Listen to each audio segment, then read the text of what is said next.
It's a beautiful fall day. We've already harvested and we're in the process of tearing up the plastic mulch. I don't think it's worth a whole video to talk about how we raise or get rid of the mulch, but there was a trick to it that we discovered and I think it's worth sharing.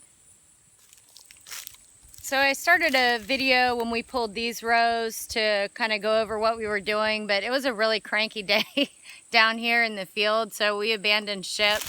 We got most of it done, but not all of it, so we're going to pull up the rest of these, and I'm going to just kind of go over real quick what happened with the problem areas under the mulch, because I wasn't able to see.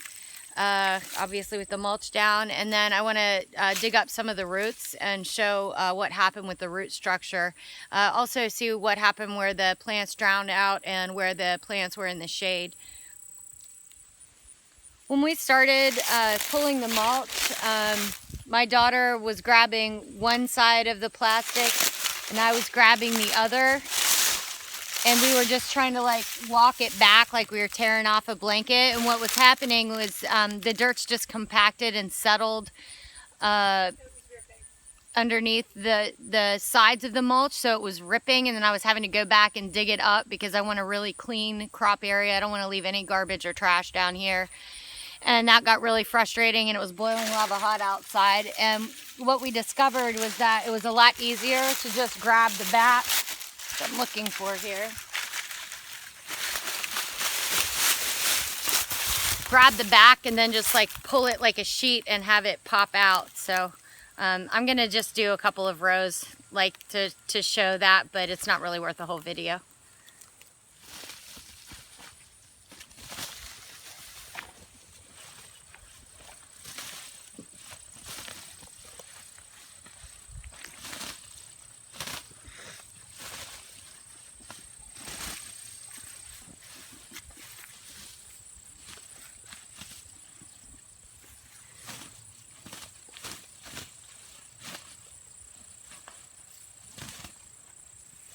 Oh, I got a tear.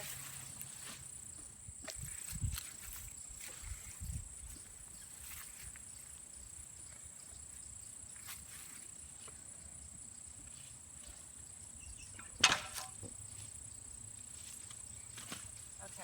Oh, and that's tearing again. You know why it's tearing? It's either where I hit the mulch with the weed whacker, or where the deer trampled on the side and put a hole in it.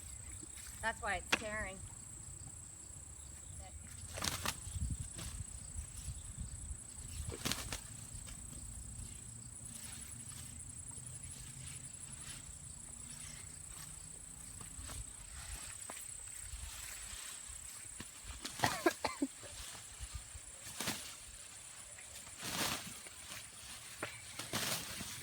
There we go.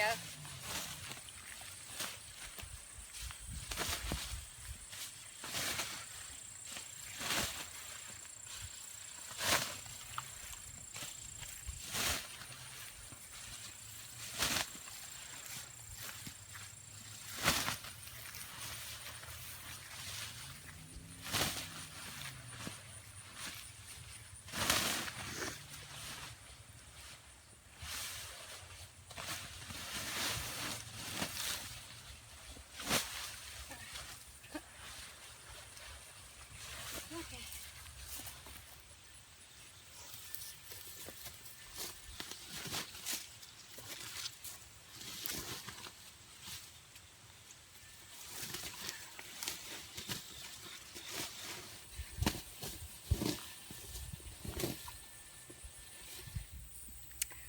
All right, well, all the plastic mulch is finally up.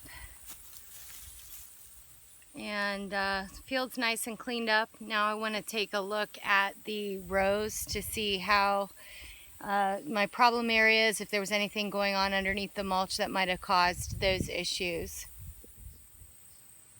So this is the first row that we raised with the raised bed maker. It looks really good and firm. We did a pre-bed on this one just to see how the equipment would work, and then went back and covered it, and it actually ended up being my best row, but it could also be because this row is the closest to the water source from the barn, which meant it was getting the nutrients first. This row, I lost half of these plants because of drowning, and you can see where I put them in the middle. It's a great big gaping trough. So they just drowned simply because the water ponded in those areas. This bed we did not do a pre-bed on, and we knew, if we go back to that first video I did on the raised bed maker, we already knew that that was hollow. But I found that, you know, the pre-bed was definitely the way to go. Some of these rows over here, I raised the pre-bed, and then I was not getting enough dirt on the sides to cover the mulch, so I was plowing down the pre-bed and then going back over it, so I had enough dirt, and they turned out to be decent rows. There's still some like trough in the middle, but I think by the time I got to this point in planting, I was feeling the mulch first to see where that trough existed, and then I was like planting on the high side over here, which definitely helped out. I know this row had some healthy plants. This row here, it was just completely hollow in the middle. I think that in the end, all of this goes down to whether or not I get effective plowing, so that I have enough dirt after I've tilled to use the raised bed maker and really fill the blade as it raises the beds. So that's definitely something I'm going to focus on this year, is improving my plowing technique. It's interesting to take a look though and see where, you know, where my problems were, and to rip the mulch up and take a look to see what I need to do better next year.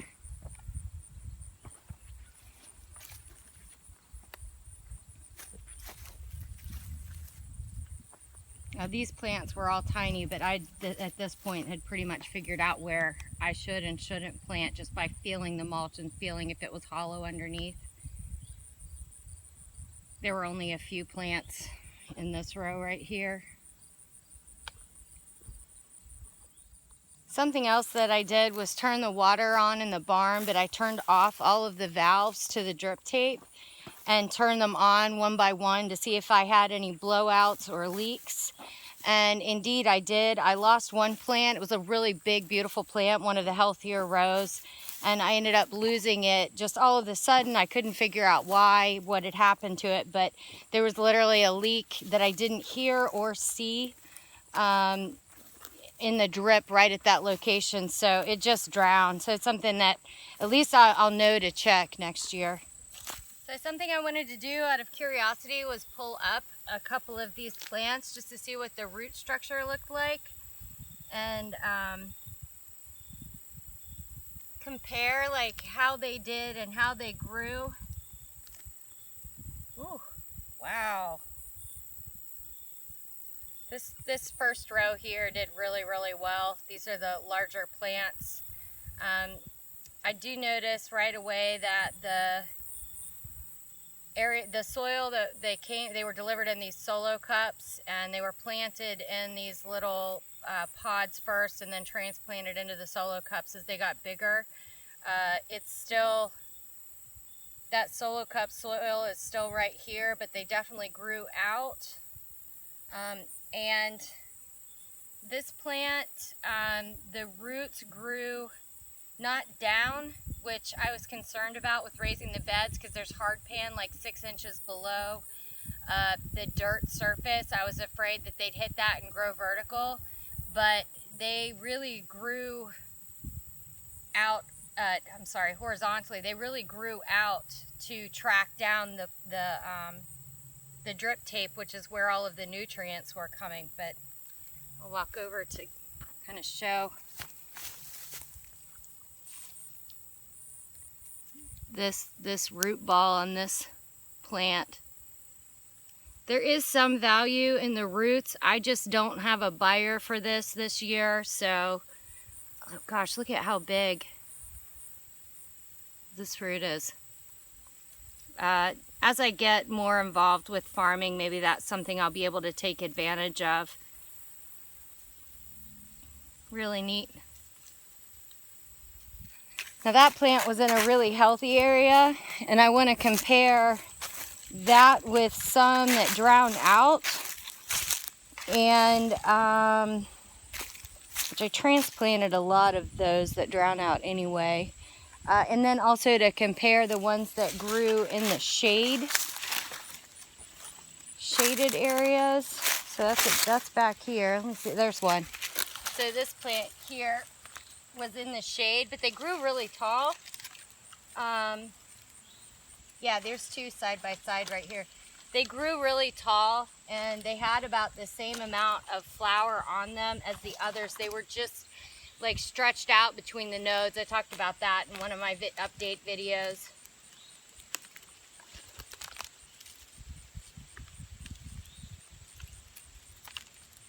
Yeah, these roots did the same thing. They grew out and chased down that drip tape for nutrients. Something I didn't do, which I was given some advice, is that when I have them in the solo cup and I'm planting, that I should have massaged the roots around this where they came out of the solo cup before I planted them. I was afraid, even though we touched them a little bit in our planting videos,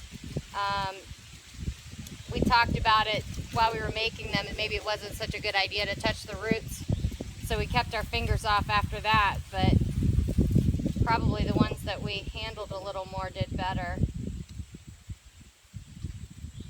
Yeah, this is neat. This plant, you can see, did not have like wasn't very big stem on it, but it was really tall and happy otherwise. It was a little bit wet back here a lot of the time. Compared to the other areas, I had to dig some trenches back here to keep the water drained out.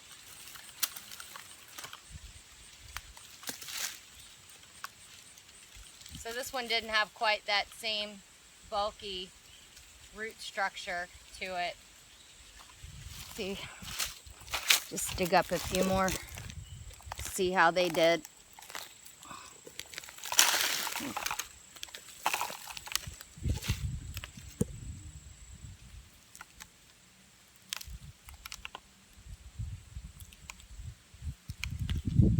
Yeah, they definitely still stuck tight to that solo cup soil. They outgrew it. They just did not grow down like I thought they would. They've really kind of stretched out to the two directions to get the nutrients from the drip tape. These are all like really healthy plants. I wanted to find some that drown out. Here's one that looks like it was in a lower spot anyway. It was not a big plant. This could have been tiny, and it was almost too small to harvest. Yeah, this plant here in the water like just did not develop. So I've pretty much run out of video space on my phone. The next thing I'm going to do is pull up all of the drip tape and put everything out either for trash or recycling. I think a lot of this plastic can be recycling. The only thing I'm going to keep out of the drip is the valves and the end caps. The drip tape itself I'm going to recycle, and the portion of the source hose that I have just as it comes down here, I'm going to cut it and recycle this portion that's already been perforated for the valves. And then I've got plenty of drip for the source line and drip tape for next season. So next video I'm going to post is going to be super fun. I'm going to get the plow on the tractor and do some real farm work. It's fun. It's like pulling a monster truck in a mud bog. So happy farming. Thanks for watching.